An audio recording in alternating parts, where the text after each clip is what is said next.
నాకు ఇష్టమైనవన్నీ ఇచ్చేదానివి, ఇప్పుడు లేవు. ఏమేమి ఇష్టమో అన్నీ మర్చిపోయానమ్మా. నువ్వుంటే ఎప్పుడు గెలిచేదాన్ని, ఇప్పుడు ఓడిపోతున్నానమ్మా. పాలు తాగేస్తున్నాను, క్యాబేజ్ కూడా తినేస్తున్నాను. మా ఫ్రెండ్స్ అందరికి నువ్వు కేక్ చేసి పెట్టేదాన్ని, ఇప్పుడు నేనే నా ఫ్రెండ్స్ ఇంటికి వెళ్ళి కేక్ తింటున్నానమ్మా. రాత్రి భయం వేస్తే నేను గట్టిగా పట్టుకొని పడుకునేదాన్ని, ఇప్పుడు భయం వేయట్లేదమ్మా.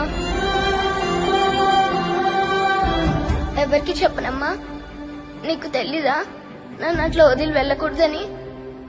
ఎంత చిన్న పిల్లని అంత పనిష్మెంట్ ఇస్తావా? అయినా నువ్వే నా బెస్ట్ ఫ్రెండ్వి. My mother is my best friend.